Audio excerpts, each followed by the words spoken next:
दोस्तों, आज की इस खास चर्चा में हम हजारों साल पीछे जाने वाले हैं। हम बात करेंगे हड़प्पा सभ्यता के उस शानदार व्यापारिक नेटवर्क की जो अपने समय में किसी बड़ी मशीनरी से कम नहीं था।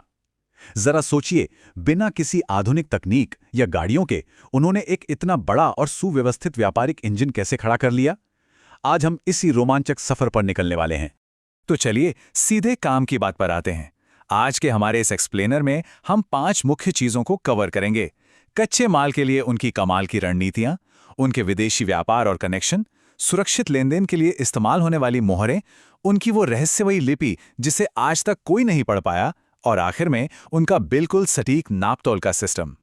अब सबसे बड़ा सवाल जो दिमाग में आता है वो ये है कि उस जमाने में जब ना कोई पक्की सड़कें थीं, ना ट्रक, ना मालगाड़ियां, तो इतने बड़े स्तर पर मैन्युफैक्चरिंग और ग्लोबल ट्रेड आखिर कैसे मुमकिन हुआ होगा। सच कहूं तो ये प्राचीन दुनिया का एक ऐसा लॉजिस्टिक चमत्कार है जो आज भी बड़े बड़े विशेषज्ञों को हैरान कर देता है। आइए देखते हैं उन्होंने ये सब कैसे किया। सबसे पहले बात करते हैं कच्चे माल की, यानी उन चीजों को हासिल करना जो आसपास मौजूद ही नहीं थीं। अब भाई, कुशल कारीगर तो थे, लेकिन सूती कपड़ा या कीमती पत्थर जैसी चीजें उनके कारखानों के पास नहीं मिलती थीं। तो फिर उत्पादन कैसे हो? इस समस्या को सुलझाने के लिए हड़प्पा के लोगों ने दो बहुत ही स्मार्ट तरीके निकाले। पहला, नई बस्तियां बसाना, और दूसरा, विशेष अभियान भेजना। इसे ऐसे समझिए, मान लीजिए आपकी दिल्ली में एक फैक्ट्री है, लेकिन कच्चे माल के लिए आप बिहार में अपना एक परमानेंट बेस बना लें ताकि माल मिलने में कभी दिक्कत ना हो। ये तो हुआ बस्तियां बसाना। और अभियान भेजना कुछ कुछ आज के चुनावी दौरों जैसा था। दूर दराज के इलाकों में जाना, वहां के लोगों से संपर्क बनाना और संसाधन जुटाना। अगर हम भौगोलिक तौर पर उनकी पहुंच को देखें तो वो सच में हैरान करने वाली है। शंख के लिए उन्होंने नागेश्वर और बालाकोट में बेस बनाया, कार्नेलियन पत्थर के लिए गुजरात के भरूच गए और मोहरे बनाने वाले सलखड़ी पत्थर के लिए राजस्थान का रुख किया। लेकिन सबसे गजब की बात, अत्यंत कीमती नीले पत्थर यानी लाजवर्थ मणि के लिए उन्होंने सीधा अफगानिस्तान के शोरतुगई तक अपनी बस्तियां बसा ली थीं। इतनी दूर। और हाँ, अभियानों की बात करें तो राजस्थान का खेतड़ी अंचल बहुत अहम था।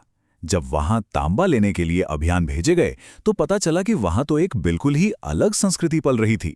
इसे गणेश्वर जोधपुरा संस्कृति कहा जाता है। इनके मिट्टी के बर्तन हड़प्पा वालों से एकदम अलग थे, लेकिन फिर भी हड़प्पा के लोगों ने इनके साथ बहुत मजबूत व्यापारिक रिश्ते बनाए। तो ये तो हुई अपने उपमहाद्वीप की बात, लेकिन उनका नेटवर्क सिर्फ यहीं तक सीमित नहीं था। अब हम चलते हैं उनके इंटरनेशनल कनेक्शंस की तरफ और देखते हैं कि उनकी ग्लोबल पहुंच कितनी शानदार थी। ओमान के साथ उनके व्यापार के सबूत बिल्कुल पक्के हैं, मतलब साइंस ने भी इसे साबित कर दिया है। केमिकल एनालिसिस से पता चला है कि ओमान और हड़प्पा दोनों जगह के तांबे में निकल के अंश मौजूद हैं। और सिर्फ यही नहीं, ओमान में एक खास तरह का हड़प्पाई मर्तबान भी मिला है जिस पर काली मिट्टी की मोटी परत चढ़ी है। ऐसा माना जाता है कि हड़प्पा के लोग इसमें कोई खास तरल पदार्थ या सामान भरकर ले जाते थे और बदले में ओमान से तांबा लाते थे। और बात सिर्फ ओमान तक नहीं रुकती, मेसोपोटामिया के प्राचीन ग्रंथों में भी इनका जिक्र है। वो लोग हड़प्पा क्षेत्र को मेलुहा कहते थे। एक और दिलचस्प बात बताऊं, कई हड़प्पाई मोहरों पर नावों और जहाजों के चित्र मिले हैं, जो साफ बताता है कि ये लोग समुद्र के रास्ते विदेशी व्यापार करने में भी माहिर थे। ग्लोबल ट्रेड तो हो गया, लेकिन एक बड़ा सवाल है कि माल रास्ते में सुरक्षित कैसे रहता था। यही एंट्री होती है व्यापार के उन छोटे लेकिन सबसे जरूरी उपकरणों की, सुरक्षा मोहरें। सेल खड़ी पत्थर से बनी ये मोहरें प्राचीन काल की एंटी टैंपरिंग डिवाइस थीं। जरा इस सिस्टम की स्मार्टनेस देखिए। मान लीजिए एक व्यापारी ने माल की पोटली बांधी।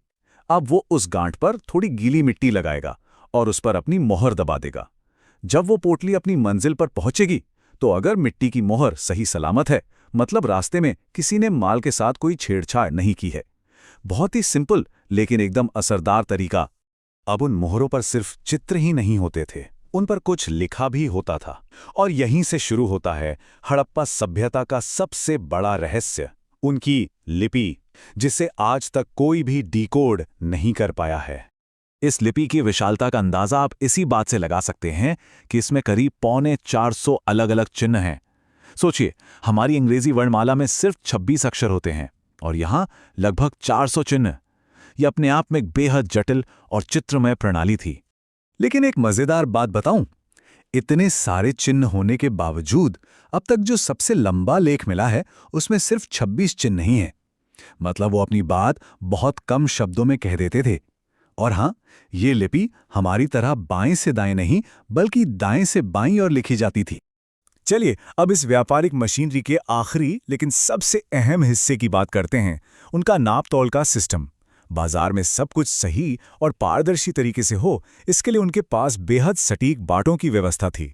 तो यहाँ गौर करने वाली बात यह है कि ये बाट शर्ट नाम के एक खास पत्थर से बनते थे और बिल्कुल परफेक्ट खनाकार यानी क्यूबिकल होते थे।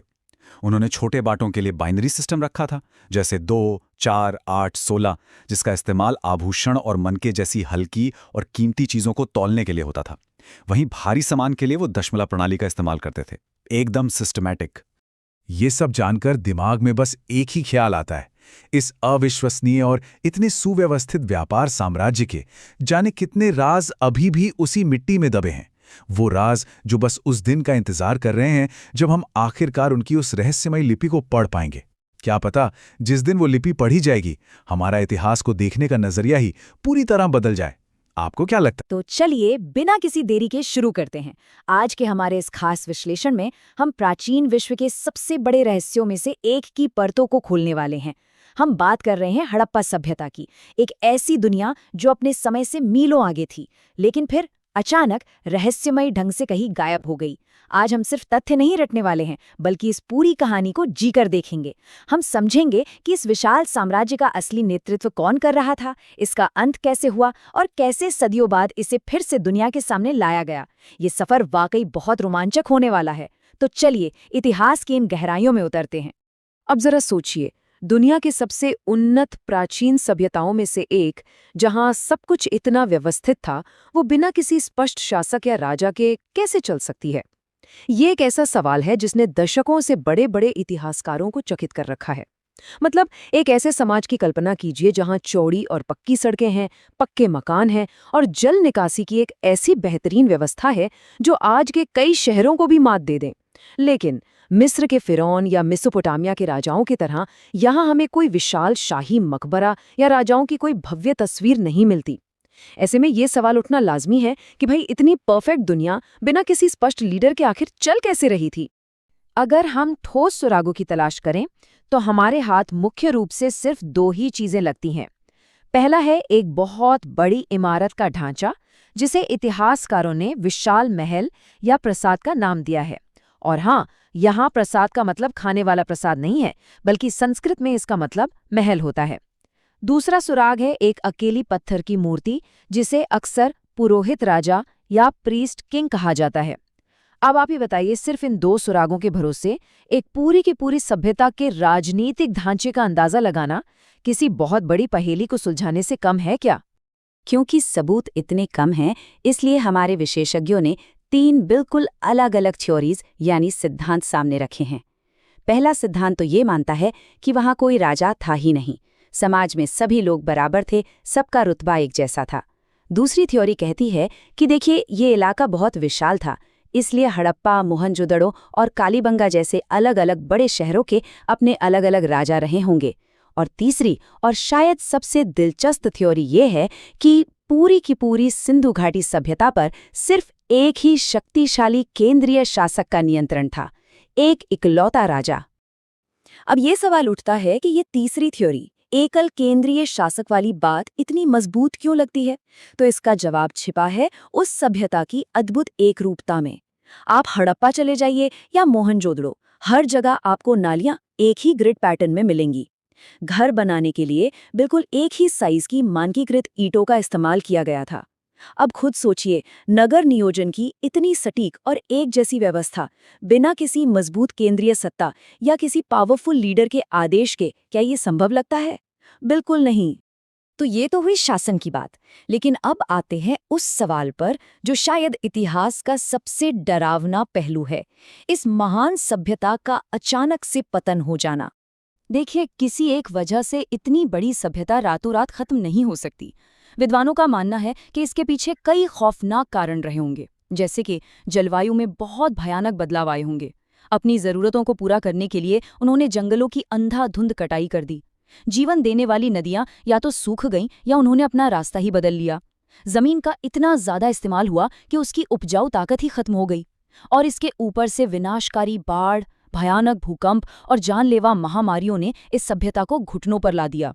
सच में, ये प्रकृति के गुस्से और इंसानी अतिदोहन का एक बहुत ही घातक कॉम्बिनेशन था। इस पतन के बाद जो नुकसान हुआ वो वाकई चौंका देने वाला है। पतन से पहले की बात करें तो उनके पास व्यापार के लिए एकदम सटीक बाट और शानदार मोहरें थी।